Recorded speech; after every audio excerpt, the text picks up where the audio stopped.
Welcome, ladies and gentlemen.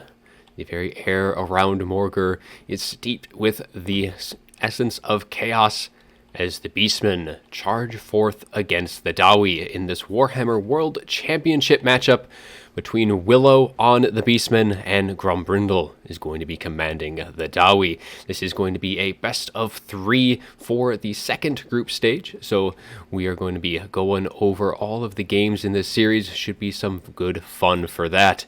Now, for the Beastmen army, it is going to be Ungor herd all the way spread across that front deployment zone, and they will be backed up by some Bestigors, as they are going to be bringing in some nice armor-piercing values. They also do have immune to psychology, and then we have Morgur, the Shadow Gave, of course, going to be coming on in with all of his Chaos Spawn summons, and he does have regeneration as well, so he has the Spirit Essence of Chaos and the Staff of Ruinous Corruption, giving himself a couple more nice, juicy, unbreakable spawns onto the field.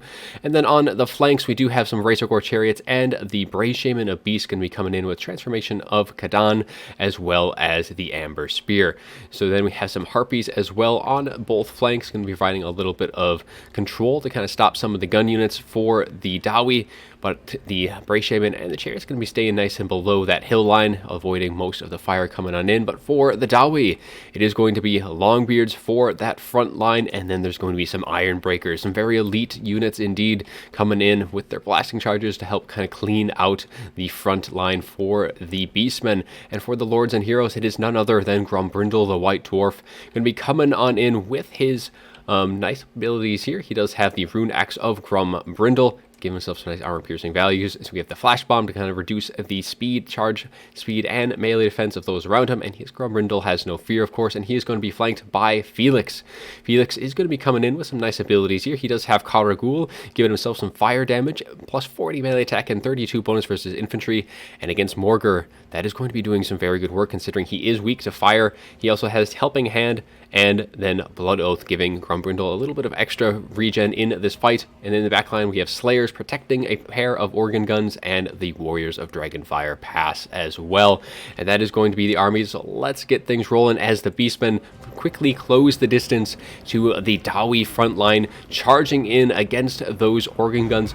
Going to be making sure those Organ Guns don't have a whole lot of a long time to fire here, and the Harpies as well going to be kind of cycling above the sky right here, looking to maybe dive down. It might not be too bad of an idea to dive in, but they will be diving in onto the Iron Breakers, looking to try and stop the blasting charges from coming in for as long as possible.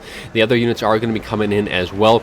Now, the Organ Guns are protected by Slayers. They are going to be getting dived by these Harpies, but the Slayers should make quick work of them, and they are going to be turning their attention immediately to try and pull them back off. But the Beastmen are quickly surrounding the Dawi front line, and they're getting some Chaos Spawn summons into the back line as well, which will allow them to either get a rear charge or to go and try and shut down the Organ Guns. And honestly, at this point, the Organ Guns not really going to be able to have a great line of fire, but we have a nice Amber Spear going right down the pipe of these Iron Breakers, going to be doing a ton of damage to them, and is going to allow those Bestigors to do a ton of damage as well. Just going to have that upper hand against those very elite units, and on that middle ranks, those Chaos Spawn are doing even more work, and we have a Feral Manticore summon up in the sky, looking to kind of try and shut down even more of that backline troops, looking to get some more charges into the backline. But the Dawi Hero Corps is going to be holding very, very strong, as we have Grombrindal holding the line against, but it is going to be Morgur against this Dawi Hero Corps, as they are just duking it out in here, surrounded by all of these Chaos Spawn, the Feral Manticore trying to goon them out, but Morgur is taking a ton of damage, as I imagine, if I could look in there, that Felix has popped his ability that gives himself fire damage, but it looks like he has not used that just yet, or it had already expired. But we have even more Chaos Spawn summons now, the second one from Morgur coming in into that backline, looking to really break down these Warriors of Dragonfire Pass, and things are looking pretty decent for the Beastmen, at least initially. They've had some very good spells. However, the Brave Shaman is taking a ton of damage from these Organ Guns so early on, and losing him would not be great. He still has Amber Spears to be using, and he is actually going to be needed to help clear out these Iron Breakers, as these Iron Breakers are holding very, very strongly. And it looks like he is trying to line up another shot, and Grombrindal, wisely seeing that, is going to be pulling his Iron Breakers back. But Felix, jumping on top of that Brave Shaman very quickly, is going to be dealing done enough damage to rout him off, though he is still sitting okay in health, so he should be back. But Grombrindal and Felix are sitting strong, very, very strong. So far, they have been able to repel everything that they've thrown up back against them, as the rest of the Beastmen, though, are quickly overwhelming the rest of the Dowie front line. The Longbeards are all getting broken down. Now these organ guns are getting shut down by these Bestigors, and now that these Slayers are all engaged with Bestigors, they will do good work against the Chaos Bomb, but it is just a summon after all. The Harpies, they'll do some decent work, but they won't do very well against the Ungors and the Bestigors. They'll be able to trade very well into those Slayers, but the Slayers have been able to push things off in the backline, though. However, the organ guns unlikely to be coming back online here in this stage of the game. The Harpies should be able to make sure that they do rout once again, but it is going to be a hard thing indeed to deal with Grombrindal and Felix. We'll see if the hordes of the Beastmen are going to be enough for that. The balance power is still pretty much dead even. And generally with the Beastmen, though, even though the balance power is saying it's pretty even, that is not necessarily a good thing for the Beastmen. They generally always are going to be starting ahead in that balance of power, and they are going to try and whittle down these units bit by bit here, as Felix and Grombrindal are wading in with their Ironbreaker, so very elite bodyguard now, as they pretty much try and hold back against the tide. And at this point, the Bray Shaman, seeing that all of the organ guns is offline at this point, needs to be very, very careful, and especially doing exactly what he's doing right there, using all of those amber spears to whittle throughout those iron breakers, use these razor gore chariots as well to kind of clean up as much of the infantry as possible. And Gotrek and not Gotrek, Felix and Grombrindal need to stay together at all costs at this point. Having that regen on Grombrindal and Felix is going to be so crucial, because it's going to make it very hard for the Beastmen to have that burst damage to deal with, and Morger pretty much can't really duel them himself, because him, especially with Felix so close by with that ability that gives him fire damage, he does not want to be anywhere near any of that. So actually the forces of the Dowie looking pretty strong at this point. However, a lot of their units are starting to shatter on the fringes of the battle, but Grombrindal and Felix going to be rolling in deep, trying to hold back the Beastmen tide. It looks like their Iron Breakers as well are starting to rout, and they should be shattering here pretty shortly, especially with those Bestigors in hot pursuit. But it is looking like it is going to be quite the grind here in the late game. But Felix looking a little low in terms of leadership. That is going to be what is going to really kind of break apart. This is kind of breaking Felix, because if the Beastmen can break Felix, there's no way that he's going to be coming back. There's just too much stuff left for the Beastmen, and he will quickly just be escorted off the field as soon as he breaks in that leadership. He does not want to be routing here, especially he is so healthy at this point. But a charge in from the Razor Gores, but Grombrindal has no fear, is popped at the perfect time, just as Felix was about to take that charge, and that's going to sustain him at least for a little bit longer, giving that regeneration to Grombrindal and Felix himself.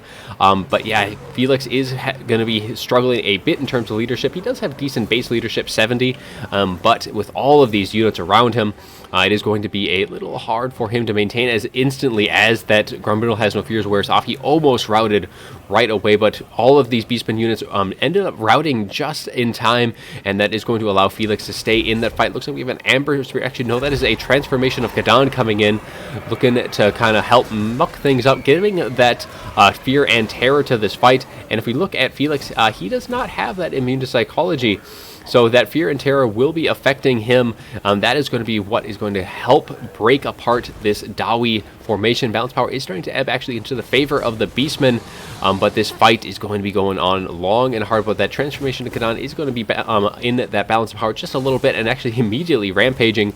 But Felix getting low, he is starting to get almost wavering. He is wavering now, and if he does break, you're going to say goodbye to that support, and a massive hit from Morger, and that is going to cause Felix to rout another hit, and he's just taking a lot of damage here, and Felix is going to be escorted off the field, and now Grombrindal is going to be standing alone. He is unbreakable, so the Beastmen will have to whittle him down bit by bit, and he is going to be engaging. Using that flash bomb, he's going to be dealing a mighty blow to Morger. The thing is, Morger does have regeneration, so all Morger has to do is kind of just pull out of this engagement right now, and then he's just going to have to sit back and and wait for that regeneration and just let the rest of his infantry, all of these Bestigors who have some nice armor piercing, slowly grind away at Grombrindal here. So we are going to speed things up just a little bit, as this is just going to be a massive grind. Nothing too insane here, as we have Morgar and Grombrindal just kind of sitting on the fringes as Grombrindal wades in against the tides of the Beastmen, but it looks like Grombrindal not going to be up to the task, as he is just getting whittled down bit by bit. Even the Brave Shaman comes in to try and finish the fight, and now Grombrindal on the fringes of death, but he does pop the Rune Axe. Grombrindal, he pops his Flash Bomb, but it will not be enough, as Grombrindal is going to be succumbing. He is only down to 200 HP at this point, and it is only a matter of time before all of these Bestigors slowly whittle him down. But he has put up a miraculous fight today, but the Beastmen herd will not be denied their victory, and Grombrindal does finally fall to the ground, and the Beastmen take game 1. So let's take a little look at the after battle report, and we're also going to update the scorecard as well. That is going to put Willow up 1-0 in this best of 3 fight. So we are going to be covering each and every one of these games from the series, so stay tuned for some more of that. But let's go over how this battle fared for the Beastmen and the Dawi. So on the Dawi side, they did have some decent work with their Slayers, getting quite a bit of good value there. Unfortunately, actually, I was a little surprised. I thought the Orkan Guns weren't going to be doing as good, but they did do very nice. 1,600 on that one, 600 on the other. But however, they weren't able to really fire for very long. That is one thing with the Beastmen, is they will quickly collapse upon your position. They have a very strong rush against the Dawi, and they have a ton of armor-piercing value, so they either can bring a bunch of chariots. They have the Bestigors, which is a very nice armor-piercing damage. They have, you can bring a Minotaur rush as well, which is a little bit more risky because there is a bunch of Slayers and stuff like that, and a lot of slows on the Dawi as well. But this Bestigor rush did seem to work out very well. Longbeards were here to pretty much hold that line, but unfortunately they did not do as great. This Ironbreaker, I'm pretty sure, was the recipient of that initial Amber Spear, taking a ton of damage from that, and even these Ironbreakers only getting 1,000 in total value, and that isn't a very expensive unit, and they weren't quite able to hold up against all of that armor-piercing damage from the Beastman side. Felix and Grombrindal holding strong. Grombrindal 3,200. Unfortunately, he could not carry the day, as Felix did take a ton of damage very quickly in the end there. He was holding so very strong, but unfortunately it was not to be in the end. Now for the Beastman side, the Harpies did a very nice job of kind of shutting down the Orkan Guns when they could, and they really needed to kind of just sacrifice themselves because those Orkan Guns needed to be shut down, and they did get some nice rear charges as well to help break things down, as also what the Chaos Spawn did as well, getting some nice rear charges in from Morgar, so they could help break that very stout Dawi front line. And then we have the Brave Shaman coming in with both of his Transformation Canons and that Amber Spear doing a ton of damage as well. Unfortunately, I did expect a little bit more value, but he did get kind of broken down pretty early on. Those Orkan Guns did quite a number onto him, and the Razor Core Chariots did very well with their armor-piercing bonus versus infantry, doing a lot of good work. Otherwise, the rest of the Beastmen forces not really expecting a whole lot from the Ungor Horde, but we have the Bestigors. The Bestigors should have some nice value there. 1,300 on that one, 400, and then 1,200, doing a ton of damage to some very elite, heavily armored Dawi front line. Very nice build from Willow there, as he will take game 1. And that is going to be it for this fight, though. Stay tuned in the coming days for the remainder of the series. Should be some good fun, and I'm expecting some good games from round 2 of the Warhammer World Championships. And a little tidbit on that: so there is 55 groups for round 2. There is 7 people per group. One group does have 8. The top 3 will be advancing. Every game is going to be a best of 3, very similar round robin style to the first round, and then so the top 3 will advance, and then after that we should still have another group stage after that, because that's still going to be a ton of people. We're still going to be sitting at like 150, 165, I believe, 165 people after this next round. So we're going to be having another group stage, and after that it should be down to the final bracket, and then it'll be the traditional playoff style from that point on. Otherwise, I'm going to be done for today, so I do hope you enjoyed the video, and as always, have a good one.